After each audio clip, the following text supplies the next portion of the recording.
Bonsoir mesdames et messieurs, bienvenue à votre rendez-vous économique, la semaine de l'écho.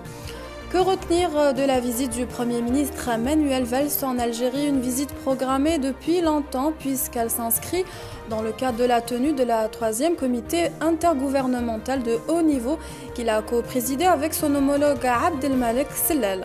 Au-delà de l'effet Bang Bang, la rencontre a été maigre en résultat présenté par les deux responsables des deux pays comme une réussite et une nouvelle avancée pour le partenariat stratégique algéro-français. Ce rendez-vous a été finalement avare en matière d'investissement. La liste des accords signés le confirme. Sur une vingtaine de documents signés, le secteur économique n'a eu droit qu'à 3 partenariats, de lettres d'attention et des annonces. Pour sa part, Manuel Valls a appelé à sortir de la vision caractérielle selon laquelle la France considère l'Algérie comme un marché pour ses produits.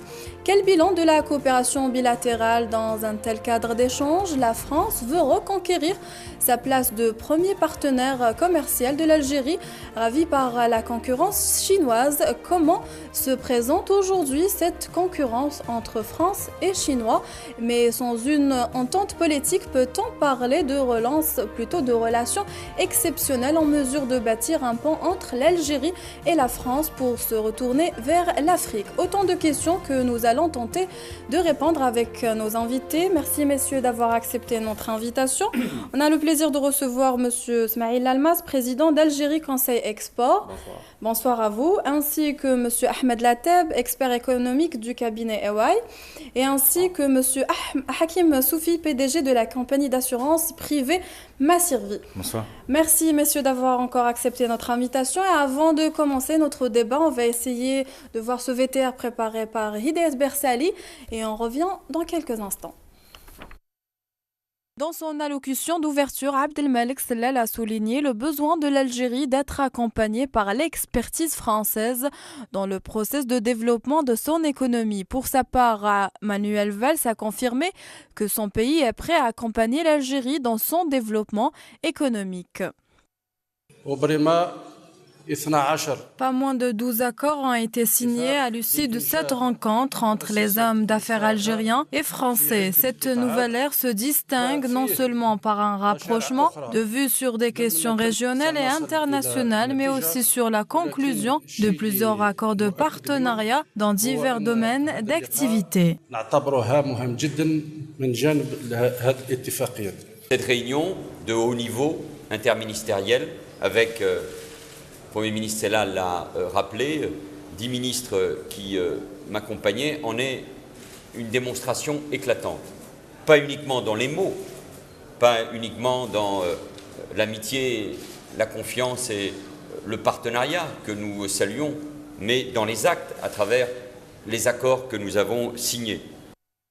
L'Algérie et la France ont signé aujourd'hui 3 accords de partenariat dans les secteurs des transports ferroviaires et l'agroalimentaire lors du 3e forum du partenariat algéro-français. C'est l'accord qui a été signé autour de Cital, qui est un partenariat algéro-français. En fait, Cital, c'est l'usine qui est à Annaba, qui fait le montage des tramways. Il y a un contrat SNTF Alstom pour l'acquisition des voitures hybrides Coradia. Et dans l'accompagnement de ce contrat, on avait voulu donc faire l'extension de l'usine de Cital et dire que ces voitures Alstom seraient montées en Algérie. De leur côté, les chefs d'entreprise présents ont tenu à souligner chacun dans son domaine l'importance du partenariat entre les deux pays, évoquant une occasion historique à saisir, surtout dans ce contexte de réchauffement et de stabilité des relations politiques. La position de la France en tant que premier investisseur en Algérie, 2015, il a atteint premier aussi exportateur vers l'Algérie avec 10 milliards 300 dollars l'année 2015. Donc il a la première place. Il occupe la première place. Il ne faut pas tout confondre. Je pense que le fond des relations franco-algériennes est bon. Il y a beaucoup de choses à faire entre les deux pays. Si je prends l'exemple de Suez et de Seal, c'est un exemple qui montre très bien qu'on peut construire de façon totalement équilibrée un partenariat entre la France et l'Algérie. Le Premier ministre français a mis en avant l'amitié entre les deux pays, dépassant les petits problèmes de parcours. Une amitié bien indispensable aux défis que les deux pays ont à affronter. Alors, pour commencer notre débat, on va commencer avec vous, Monsieur Lalmas. On sait que, comme on vient de le voir, le Premier ministre Abdelmalek Sellal et son homologue français ont présidé la 3e session du comité intergouvernemental de haut niveau. Quel bilan peut-on faire de cette rencontre après cette visite du Premier ministre Manuel Valls? Bismillah, bonsoir tout le monde. Eh bien, nous avons vécu quand même une rencontre assez spéciale, cette fois-ci, entre la partie française et la partie algérienne. La rencontre a été précédée par un petit brouillard entre les relations diplomatiques entre les deux pays.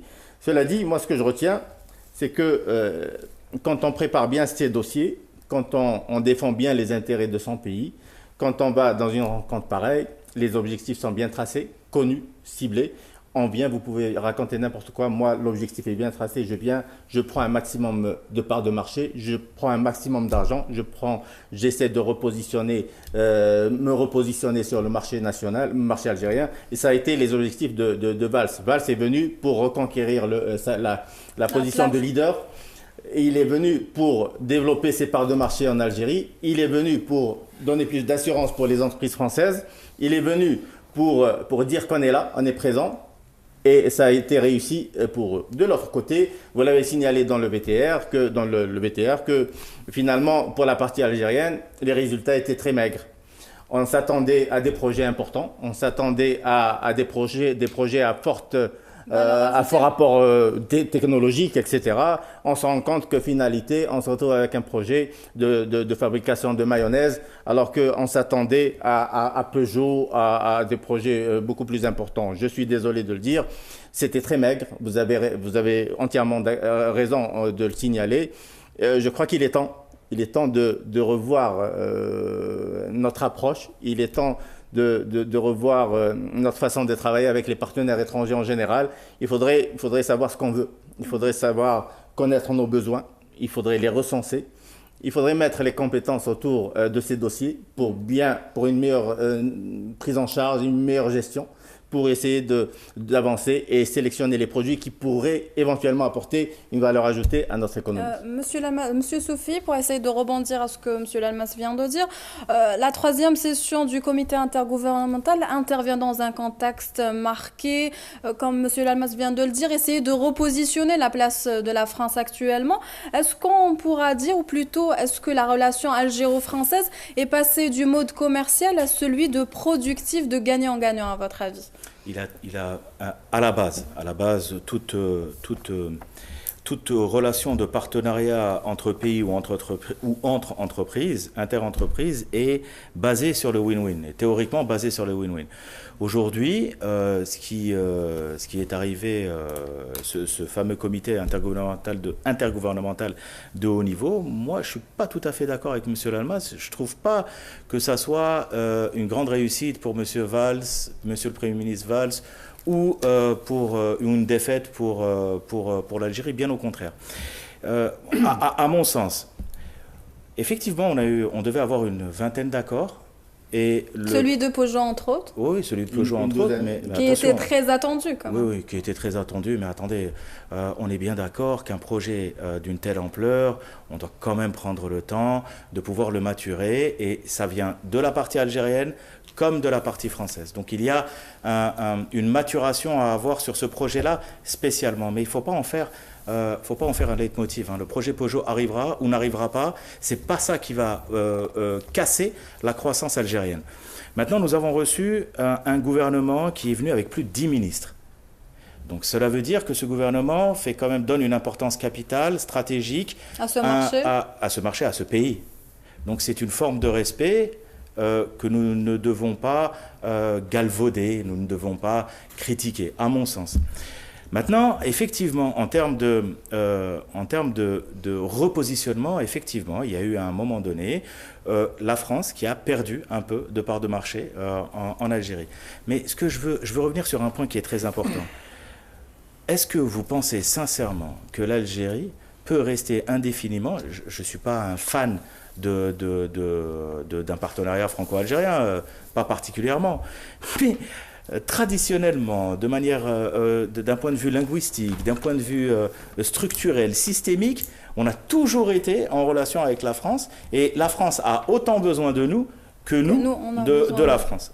Une chose, ce que je dis, c'est que je suis plutôt fan, plutôt conscient d'une chose. Il va falloir, pour moi, je pense qu'il va falloir plutôt consommer français pour produire algérien. Ce que je veux vous dire par là, c'est qu'ils ont une technologie. Ils ont un savoir-faire. Ils ont beaucoup de choses qui nous manquent. Sauf qu'aujourd'hui, moi je plaide pour une chose, c'est que les entreprises algériennes soient, elles, mises en avant dans le cadre de la croissance économique algérienne. Ça veut dire qu'en fait, ce pays ne peut être sauvé que par ces entreprises. Ne peut être sauvé que par les entreprises installées en Algérie, localement, algériennes, si vous voyez ce que je veux dire. Mais que vous le vouliez ou non, c'est l'une des premières puissances économiques mondiales. Et nous avons la chance d'être à 2 heures de vol de Paris. Dans le sens où nous avons une opportunité de travailler avec eux, je me dis, pourquoi pas ? Ce sont quand même des produits de haute facture, ce sont quand même des contrats qui ont été faits depuis fort longtemps. Mais Monsieur Sofi, certains experts disent que l'Algérie représente beaucoup plus un marché pour la France qu'il n'y a pas un savoir plutôt un transfert technologique qui est fait. Il y a plus la relation commerciale qui est établie actuellement. L'Algérie représente beaucoup pour la France. La France représente beaucoup pour l'Algérie. Nous avons des relations traditionnelles et ce sont des relations qui doivent être gagnant-gagnant. Il y a des creux. Il y a des hauts, ça arrive, c'est des cycles, mais il faut bien prendre conscience que ce partenaire est un partenaire stratégique. Ne faisons pas du patriotisme économique gratuit. Nous sommes dans un partenariat gagnant-gagnant et nous devons le faire. Nous devons faire de telle sorte que ça soit gagnant-gagnant. Ça veut dire quoi ? Une dernière petite chose, ça veut dire que personne n'a mis la pression à personne pour faire un contrat entre deux parties. D'accord ? Donc ça veut dire qu'à un moment donné, quand on fait des contrats, il faut savoir les faire dans l'intérêt de toutes les parties. Et surtout, de pouvoir stabiliser un accord. D'avoir un accord qui soit stable dans le temps. Et si on doit le modifier, qu'on le modifie par des avenants, qu'on le fasse pas de manière brutale. Non, tout doit être fait dans la stabilité et dans la sérénité. Monsieur Lateb, quand on sait que la France, pour essayer de rebondir à ce que Monsieur Sofi vient de dire, on sait que la France est le partenaire majeur pour l'Algérie. Est-ce que le caractère commercial prime avant tout, à votre avis ? C'est la bonne question. En fait, juste avant de répondre à cette question, donc on a assisté à une bataille, on va dire, économique et politique. Donc cet épisode-là, cette rencontre, malheureusement, a été entachée d'un incident politique, on va dire ça comme ça. Donc ça a donné une confusion générale. Mais si on revient sur le terrain économique, on oublie quelques instants la partie politique. Sur le terrain économique, la France exporte vers l'Algérie 10 milliards de dollars. Elle a 6 000 entreprises qui commercent avec l'Algérie. Elle a à peu près 700 entreprises françaises installées en Algérie. Ça, c'est les chiffres. Donc la réponse, oui, la France, elle est plutôt commerciale en Algérie et pas industrielle. C'est-à-dire que la France est plutôt... l'Algérie est un débouché commercial pour elle. C'est pour ça que Manuel Valls est venu avec des ministres. Pourquoi ? Parce qu'il veut protéger sa part. Les Chinois lui sont passés devant. Donc il dit historiquement, c'est mon marché protégé, donc je vais aller conquérir ces parts de marché. De l'autre côté, l'Algérie, si on reprend les chiffres maintenant du côté de l'Algérie, nous avons à peu près une centaine d'entreprises qui commercent avec la France. Donc par rapport aux 6 000, vous voyez, c'est très petit. Et on a une dizaine qui sont installées en France. C'est tout. Une dizaine d'entreprises de taille importante. Donc vous voyez, donc déjà, et nous n'exportons que 6 milliards, alors qu'on importe 10 milliards. Donc déjà, juste pour repositionner les chiffres. Donc l'Algérie est en position de faiblesse vis-à-vis de la France, d'un point de vue échange. Donc notre balance est déjà déficitaire. On est aussi en position de faiblesse. Pourquoi ? Parce que la France est quand même la 4e ou la 5e puissance mondiale. Donc on ne va pas se mentir. Nous ne sommes pas... je ne sais pas à quelle position nous sommes, mais les chiffres sont les faits sont là. Donc la question qu'on doit se poser, je rejoins mon voisin, c'est aujourd'hui, ne faisons pas de politique et ne faisons pas de démagogie, faisons de l'économique, c'est-à-dire laissons les opérateurs signer avec leurs homologues français, essayons de profiter de la position de la France pour rebondir. On n'a pas le choix. Pourquoi on n'a pas le choix? Est-ce qu'on pourra dire que l'Algérie, plutôt la France, est venue reconquérir sa place de leader en Algérie, sachant qu'il y a eu comme un régressement de sa place en deuxième place? Absolument, c'est ce que je dis. Manuel Valls est venu pour reprendre sa première place. Il n'est pas concevable pour la France que la Chine passe devant. Quand vous êtes vu depuis la France, ils disent comment se fait-il que la Chine nous a ravi la première place. Donc en fait, ils sont dans une bataille commerciale. Ils veulent reprendre leur position. Mais vu de l'Algérie, c'est là où le problème se pose. Vu de l'Algérie, il faut qu'on soit un peu plus intelligent, un peu plus malin, pour ne pas s'opposer frontal, parce que ça, c'est stérile. De dire, nous, l'Algérie, on est capable de tenir tête. Donc il faut être un peu plus intelligent, c'est-à-dire qu'il faut qu'on profite de cette puissance de la France pour essayer de bénéficier de cette technologie, pour essayer de rehausser le débat. Donc il faut être très précis pour que le débat soit posé. Pour revenir un peu aux accords qui ont été signés, M. Lalmas, on sait que 26 accords ont été signés entre l'Algérie et la France dans le domaine de la santé, la justice, la sécurité, l'éducation. Quelle lecture peut-on faire à ces accords quand on ne parle pas d'industrie, on parle plus de services qui sont établis actuellement? Pour revenir aux partenaires français, je ne peux pas concevoir des accords économiques sans une approche politique. Vous savez, l'économie, c'est le cœur de la politique. Et avec la France, c'est assez spécifique comme relation. D'ailleurs, c'est un mot qui revient très souvent quand il s'agit de ce partenaire. Moi, ce qui me désole, c'est que en 2000 et 2001, il y avait une certaine stratégie qui a été développée par la partie algérienne, qui parlait de diversification de l'économie, notre économie, pour essayer de sortir un peu de la dépendance aux hydrocarbures, mais surtout la diversification des partenaires. On avait commencé à aller dans ce sens-là. On s'est rapproché d'autres puissances économiques, d'autres partenaires, ça commençait à bouger. Depuis 4 ou 5 les 4-5 dernières années, on s'est remis dans le piège du partenaire unique ou du partenaire stratégique qui est la France. Aujourd'hui, on parle d'accords, on parle de Est-ce qu'on pourra dire que la France est venue vendre ses services à l'Algérie? Elle est venue développer son business en Algérie. Elle ne fait que ça. Elle vend ses services. C'est sa nouvelle vision, c'est sa nouvelle stratégie, c'est sa nouvelle approche avec l'Algérie. Donc pour elle, c'est les services, c'est moins coûteux, c'est plus fructueux. Mais ce que je veux dire, vous avez parlé du côté santé, des partenaires sécuritaires, etc. Vous savez, les accords avec la France, si vous revenez, on a malheureusement la mémoire courte. Si vous revenez il y a 3 ans ou 4 ans, vous allez voir les mêmes accords. Si vous revenez 10 ans en arrière, vous allez trouver les contrats dans le domaine de la santé, etc. Moi, j'aimerais bien poser la question, qu'est-ce que nous avons fait dans ces secteurs-là? Est-ce que la santé se porte mieux après les accords? Est-ce que le transport se porte mieux? Est-ce que je ne sais pas quoi, les autres volets se portent mieux? Non. On a la santé qui est malade, on a le transport qui est malade, on a l'industrie qui n'avance pas, on a etc. Donc finalement, c'est un partenaire qui ne vous apporte rien. Et c'est pas de sa faute. C'est pas de sa faute parce qu'on s'y prend très mal. Tout simplement. Eux, ils savent ce qu'ils veulent. Nous ne savons pas ce que nous voulons faire de notre économie. Nous ne savons pas. Il n'y a pas de stratégie, il n'y a pas de vision, il n'y a pas de compétences. Il faut dire ce qu'il en est. On n'a pas mis les compétences nécessaires pour développer ce genre de partenariat. Donc, finalité,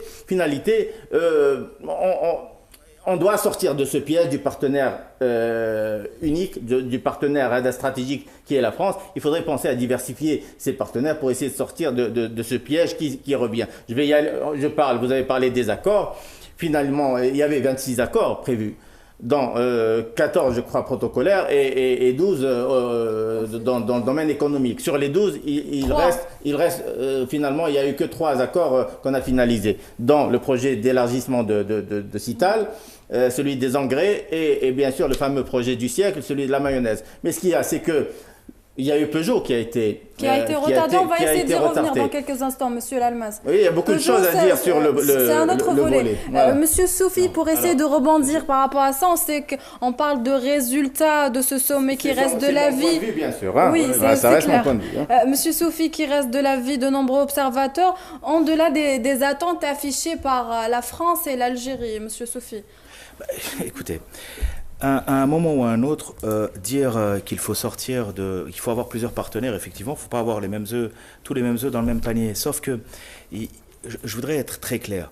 Aujourd'hui, nous avons une opportunité, et c'est deux choses qui sont très importantes qu'il faut absolument que nos téléspectateurs comprennent. Le premier, c'est que nous avons l'opportunité aujourd'hui de pouvoir mettre en place des accords de partenariat et d'avoir de faire la sommation de nos énergies entre un pays qui s'appelle la France et l'Algérie, qui sont traditionnellement partenaires. Maintenant, quand on me dit oui, ça nous apporte rien, etc. Est-ce que c'est de la faute de la France? C'est ce que j'ai dit justement. C'est vrai, vous avez raison. Est-ce que c'est de la faute de la France? Je veux dire, aujourd'hui, ce dont on a besoin, parce que l'Algérie est un grand pays, parce que, excusez-moi, mais je veux vraiment remettre tout sur la table. Est-ce que l'Algérie est une grande puissance régionale? L'Algérie compte dans le concert des nations et l'Algérie est une plateforme centrale au niveau continental et au niveau régional entre le Maroc et la Tunisie. Bon. Aujourd'hui, nous avons besoin juste d'une chose, c'est un dispositif législatif et réglementaire qui soit incitatif, performant et qui puisse pousser le secteur productif, privé ou public. Climat des affaires, quand vous parlez de ça, règle 51-49 ? Non, la règle 51-49, moi je vous le dis en toute honnêteté, je n'y vois aucun inconvénient et beaucoup de partenaires étrangers n'y voient aucun inconvénient parce que maintenant il faut arrêter de nous incriminer de quelque chose. À Dubaï, la 51-49 existe, en Chine, la 51-49, mais j'entends que l'Algérie où on critique que la 51-49 est là, etc. etc. D'accord, on peut l'aménager pour certains secteurs, etc. Tout doit se faire dans la sérénité. Ce que je veux vous dire, c'est qu'aujourd'hui, nous avons cette opportunité de travailler avec un pays qui peut être une plateforme pour nous et qui peut nous soutenir et qui a besoin de nous autant que nous d'eux. Donc je veux dire, faisons de ce qu'on est en train de voir, arrêtons de critiquer et allons de l'avant. Construisons quelque chose. Aujourd'hui, je vais vous dire, on peut avoir tous les partenaires du monde. On peut avoir toutes les richesses du monde. Mais si vous n'avez pas une base logistique, une base législative et réglementaire qui vous pousse à aller de l'avant... L'Algérie a mal su négocier. Je termine. Si on n'a pas une base législative et réglementaire qui nous permette d'aller de l'avant, qui nous permette d'ouvrir... Regardez, on prend un exemple. Une banque marocaine ouvre 2 agences par mois sur le continent africain. Nous, si on en ouvre 2 en Algérie, c'est déjà bien. Pourquoi ne pas s'exporter? Pourquoi ne pas pousser? Mais qu'est-ce qu'il fera, M. Sofé? Parce qu'il nous faut des champions économiques. Il nous faut des champions économiques. Et on en a.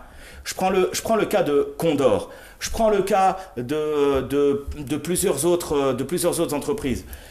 On a des gens qui sont capables de s'exporter, qui sont en train de le faire actuellement. Mais on sent une qui n'est pas assez, bien sûr que c'est pas assez. La France vient ici. Elle vient ici, bien sûr, pour conquérir ses parts de marché. Évidemment, vous croyez quoi? Ils sont venus pour faire du tourisme. Mais bien sûr que non. Mais regardez le respect qu'ils ont pour nous. Ils nous ramènent quand même une dizaine de ministres. Il faut remettre les choses dans les normes. Les discours qui ont été faits sont des discours qui sont en plein de positivisme. Notre Premier ministre, c'est Abdelmalek Sellel, notre président de la République, malgré tout ce qui s'est passé, dans sa grande sagesse, a dit... On va aller de l'avant. On passe sur ce qui est arrivé et l'amitié franco-algérienne est là et elle est indubitable et elle est mise sur la table. Effectivement, ce que dit M. Lalmas, il dit il faut que ça soit équilibré. Mon voisin nous dit oui, mais nous aussi, regardez, ils ont 4000 entreprises qui travaillent avec nous, 400 entreprises qui sont installées en Algérie, etc., qui payent des impôts, qui travaillent. D'accord. Mais nous, on n'exporte pas. Mais c'est pas de leur faute. C'est ce qui fait la raison. Aujourd'hui, il nous faut ces lois.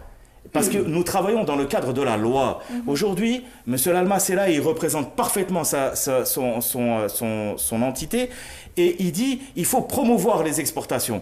Oui, il faut les promouvoir. Nous avons de beaux produits dans l'agriculture, dans la technologie, dans plusieurs secteurs. Mais on ne le fait pas. Dans les assurances. Mais c'est ça la question. Dans les assurances, nous avons 6 millions de Français d'origine algérienne qui sont prêts à souscrire à des polices d'assurance pour le compte de leur famille résidente en Algérie. C'est du rapatriement. Mais c'est les lois, messieurs. On va pas qui a mis les lois? Qui a mis les lois? Mais c'est le législateur. Mais c'est qui le législateur? C'est l'État. Il faut dire. Mais je suis absolument d'accord avec vous, mais aujourd'hui notre travail c'est quoi? C'est un travail de pédagogie. C'est ça. Mais ça nous bloque parce que depuis 1962, n'oubliez pas que vous ne pouvez pas passer d'un mouvement économique, d'un système économique à un autre en un passement de jambes. Mais ça fait 50 ans. Mais qui est toujours... Ça fait pas 50 ans, monsieur, ça fait depuis 1995. 1962, gestion socialiste des entreprises. 1995, ouverture et libéralisation. Et puis une dernière petite chose, excusez-moi. Quand un homme politique français parle, c'est 400 ans de lutte économique, démocratique derrière. Nous, on est depuis 50 ans, c'est depuis 1962. Aujourd'hui, on est un pays jeune, avec des potentialités énormes. Jeune dans l'histoire et jeune dans sa population.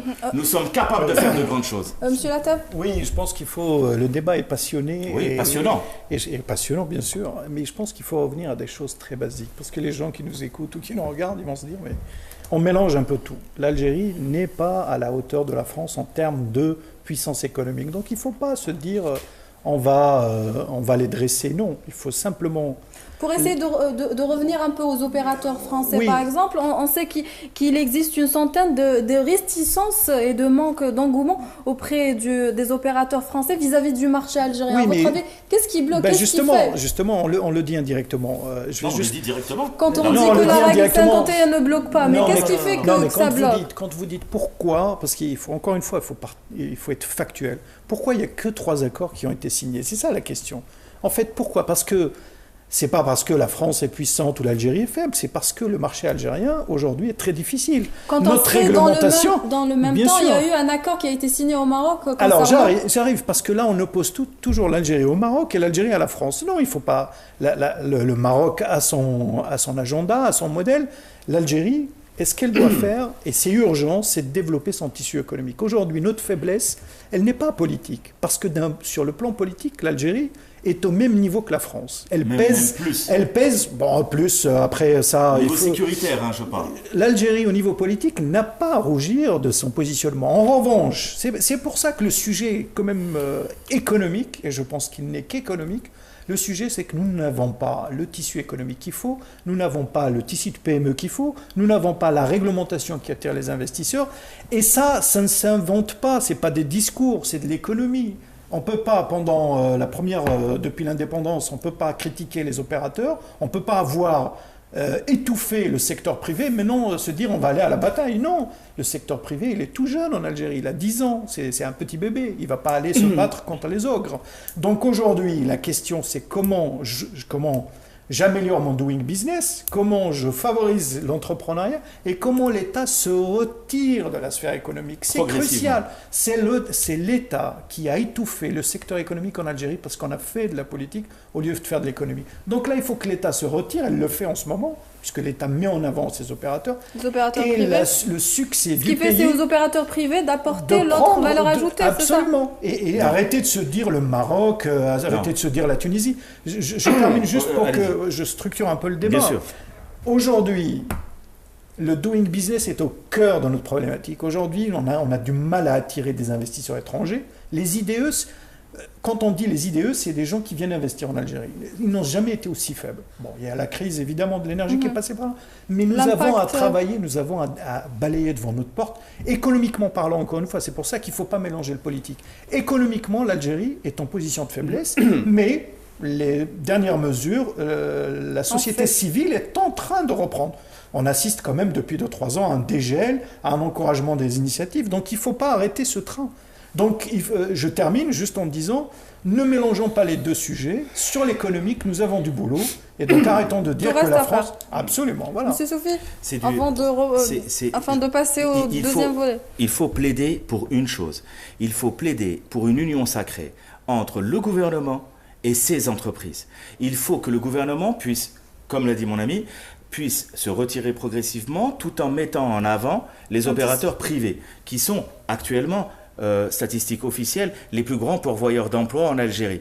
Donc aujourd'hui, il faut pousser le secteur privé, il faut le mettre en avant et ouvrir l'ensemble des secteurs à l'initiative privée. C'est extrêmement important. Et puis une dernière chose, quand je vous ai dit au départ qu'il faut consommer français pour produire algérien, ça voulait dire quelque chose. Dans quel sens? Nous devons avoir des champions économiques. Ça veut dire qu'il faut privilégier l'investissement algérien local en le poussant pour qu'il grandisse. Vous ne pouvez pas ramener des géants, les déposer en Algérie et leur dire faites ce que vous voulez. Non, il faut protéger ces entreprises. Et ces entreprises, ce sont des entreprises familiales qui sont solides et qui sont en train de passer d'une génération. Il y a un passage de flambeau qui se fait d'une génération à une autre et cette deuxième génération, c'est elle qui va faire la réussite et le succès de ce pays. Monsieur Lalmas? Vous savez, moi j'avais pris l'exemple du Maroc. En prenant l'exemple du Maroc, c'est surtout cibler notre partenaire français. Ils développent pratiquement les mêmes projets chez nous, et c'est les mêmes relations, etc. Je me dis, tiens, qu'est-ce qui fait que pourquoi ça marche pas très bien de l'autre côté? Pourquoi il y a un transfert de technologie? Pourquoi on parle d'exportation de l'autre côté? Pourquoi l'implantation c'est rapide? Pourquoi on parle de volume? Pourquoi on parle de Renault Tanger avec 400 000 véhicules destinés à l'exportation et chez nous on parle de Renault avec 25 000 voitures destinées au marché local? Donc oui, je dis parce qu'on a des ingénieux qui gèrent notre économie tout simplement. Vous allez me dire non. C'est normal, vous êtes dans le domaine, mais moi je dis ce que je pense. Mon avis est que nous n'avons pas les compétences nécessaires pour gérer l'aspect économique. Nous n'avons pas les compétences nécessaires pour instaurer la réglementation qui pourrait accompagner le développement du secteur privé. Nous n'avons pas. Donc vous voyez que... Monsieur Lalmas, pour essayer de revenir un peu au secteur industriel qui représente le secteur le plus majeur, très attendu, celui de Peugeot qui était très attendu lors de cette visite de Manuel Valls. À votre avis, qu'est-ce qui a fait que ce projet soit retardé encore une fois? Vous savez, d'après les dernières informations, c'est le premier. Non, oui, il y a ce volet, mais c'est le premier ministre algérien qui a bloqué, qui a imposé son veto. Parce que, tout simplement, je dis qu'il a raison, parce que, et il a constaté qu'il y avait des conditions, des conditions françaises qui disant que c'était un non-sens pour la partie algérienne. Tout simplement, on avait les 51% de majorité, mais en parallèle, on n'avait pas le droit de regard sur la gestion du projet. On n'avait pas le droit de s'imposer et d'avoir le droit de gérer l'entreprise, etc. Donc, il s'est dit que c'était quand même des conditions inconcevables et même humiliantes pour la partie algérienne. Mais ce qu'il y a, c'est que je me dis que c'est un dossier que le 27 décembre, je crois, le ministre de l'Industrie avait dit qu'il était ficelé, tout était bon, on allait le signer bientôt.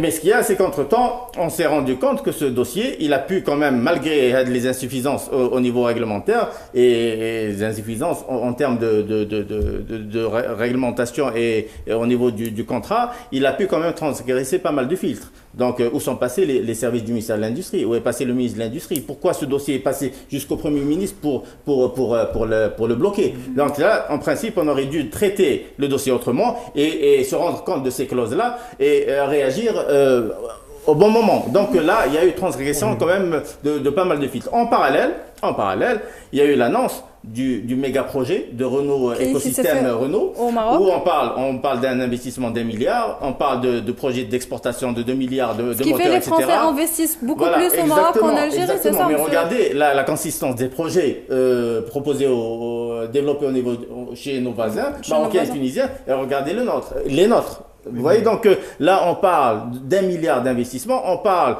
de 2 milliards par an d'exportation, on parle de 10 milliards à l'horizon 2020 d'exportation de moteurs, et en contrepartie, on a des Renault, on a quelques Peugeot en prévision qui vont être destinés au marché algérien, qui vont apporter absolument rien, surtout que le taux d'intégration est très minime. On parle de 10 ou 15%, alors que ce qui était prévu au départ, c'est 25 à 30% de taux d'intégration. On n'arrive pas à l'atteindre après 2 années. Je crois que c'est pas après 5 ans qu'on va arriver à... Monsieur Latab. Je pense qu'on est dans exactement le même sujet que tout à l'heure. C'est qu'on mélange l'économique et le politique. Aujourd'hui, non, mais ma vision... Ne critiquez pas ce que je dis, non, apportez votre vision. Non, c'est pas vous. Non, je vous dis pourquoi Peugeot est sur la place. C'est que tout le monde parle de ça parce qu'il y a une composante, on va dire, qui est politique, encore une fois. Je pense qu'il faut serrer les choses. C'est vrai que le dossier Peugeot... pour nous parler techniquement, le dossier Peugeot était ficelé. Et ensuite, il y a eu un souci. Le Premier ministre a posé son veto, puisque la loi lui donne le droit de bloquer ce projet. Le problème de fond sur Peugeot, moi je pense, c'est exactement le même que sur Renault, c'est-à-dire que vous ne pouvez pas décider d'un projet économique sur la base politique, de dire il faut Peugeot en Algérie, il faut Renault en Algérie. Est-ce que le taux d'intégration a joué le fait que l'Algérie change d'avis? Il ne peut pas jouer parce que les gens qui connaissent le métier de l'automobile, c'est pas Peugeot qui fait l'automobile, c'est pas Renault, c'est les équipementiers qui... Parce que attirer Peugeot, attirer Renault parce que politiquement vous avez décidé, ne veut pas dire que vous allez attirer les équipementiers. Donc la question, c'est pas la taille, c'est pas la taille de l'investissement. Est-ce que l'Algérie a les conditions d'attirer les équipementiers qui, eux, vont faire l'intégration? Les PME, PMI? Absolument, parce que l'automobile, les gens qui connaissent l'auto, ils savent que pour faire de l'intégration, il faut du temps, il faut des essais, il faut des tests. Pourquoi s'engager dans ce genre de projet alors? Oui, mais on n'a pas prévu tout cela. C'est pour ça que je dis on ne peut pas politiquement demander à Peugeot de venir, ensuite dire il faut un taux d'intégration. Non, il faut être responsable. On ne peut pas faire de l'intégration à court terme parce que c'est difficile. Pourquoi? Parce qu'il faut attirer ces équipementiers qui font l'intégration. Mais non, la question qu'on se pose, l'État est dans son rôle quand il pousse des projets comme ça. Il est dans son rôle. En France, Peugeot a été sauvé il y a 2 ans par l'État français. Sans l'État français, Peugeot aujourd'hui serait disparu. C'est l'État français qui a mis de l'argent. Aux États-Unis, l'industrie automobile a été sauvée par Obama. Si Obama, après la crise de 2009, n'avait pas mis, les subprimes n'avaient pas mis l'argent, l'industrie automobile américaine aurait coulé. Donc l'État peut être intelligent, peut être un actionnaire intelligent. Mais ensuite, il faut que le système économique prenne le relais. Et là maintenant, c'est l'État algérien qui va sauver Renault et Peugeot. Et c'est là, alors... C'est ça? Non, on ne va pas les sauver. C'est que la question que je dis, c'est que maintenant l'État essaye de pousser ses projets, il est dans son rôle, mais comme on a une faiblesse économique, j'en viens au sujet... Qui n'est pas suffisant. Ben oui, donc vous ne pouvez pas décider du jour au lendemain d'être un géant de l'automobile, ça se décrète pas, ça se construit, c'est comme une pyramide, vous commencez pas par la tête pour ensuite faire la base. Donc moi ce que je dis, on revient au même sujet, développement les initiatives locales, laissons l'entrepreneur se développer, et l'État joue un rôle de régulateur, il se retire et il pousse les projets. Donc Peugeot, et je termine, Peugeot et Renault d'ailleurs, absolument, Peugeot et Renault c'est les mêmes sujets. Pour moi, on a mélangé, c'est-à-dire que l'État... Politique et économique. Absolument, et il faut laisser les deux se faire,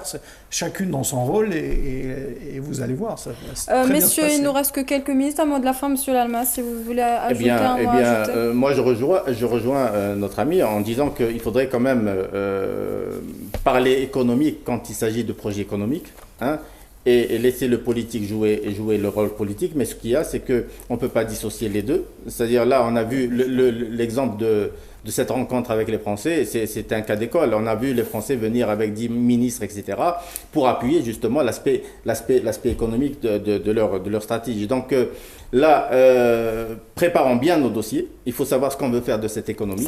Il faut bien choisir ces dossiers. Il faut mettre les compétences nécessaires pour le traitement de ces dossiers. Quand on parle d'industrie automobile, c'est vrai qu'il faudrait un tissu industriel tout autour qui doit accompagner ce développement. Ça n'a pas été le cas. Eh ben, l'erreur, ça revient pas aux Français, ni à nous, peuple, au petit peuple. On a un gouvernement. En principe, il est censé avoir les compétences nécessaires pour savoir et connaître tout ce qu'il faut pour accompagner et réussir dans ce genre de modèle. Très bien. Monsieur Latab, un dernier mot à ajouter? Oui, non, mais je pense que, pour revenir, Monsieur Soufi disait tout à l'heure, il faut profiter de cette puissance de la France pour qu'on s'arrime à elle, s'arrimer, c'est-à-dire s'attacher pour monter, parce que notre avenir est intimement lié entre les deux peuples. Donc pour évacuer le sujet de la France, je pense qu'il faut en profiter. Ensuite, le sujet que nous avons, et à chaque fois que je viens chez vous ici dans l'émission, on parle de la faiblesse du tissu économique algérien. Pourquoi? C'est le rôle de l'État qui n'a jamais été clair, et maintenant depuis 2-3 ans, encore une fois, les choses se clarifient. Il y a des syndicats qui prennent leur rôle, il y a la société civile qui prend son rôle, il y a des entrepreneurs qui sont en train de prendre leur rôle. Vous allez voir dans 3-4 ans, vous allez voir une Algérie qui sera complètement différente sur le point sur l'aspect économique. Et moi, j'y crois. On l'espère. Et on l'espère, absolument. Monsieur Hakim Soufi, un mot de la fin. Deux petites choses. C'est que Renault et Peugeot ne feront pas l'économie algérienne, déjà. Bon, parce que là, clair. on a passé tout le temps à parler de ça. Je suis vraiment désolé, mais on a besoin d'une vision beaucoup plus large. Ça, c'est de un. De deux, il faut comprendre une chose. Pour moi, mon pays est un grand pays, stratégique, fort, fier de ses valeurs et surtout, grandi et honoré par ses investisseurs locaux. Et ce pays, ne croyez pas que c'est les partenariats qui vont le sauver. Les partenariats sont là et il faut qu'ils existent. Mais ce pays sera sauvé par ses enfants et ses familles. Je demande personnellement j'ai moi-même un profond respect pour les grandes sociétés familiales qui ont toujours soutenu l'Algérie dans son effort économique. Très bien, sur cette note d'optimisme, je vous laisse, chers téléspectateurs. Merci messieurs d'avoir répondu à nos questions. Très bonne soirée à vous sur DL News.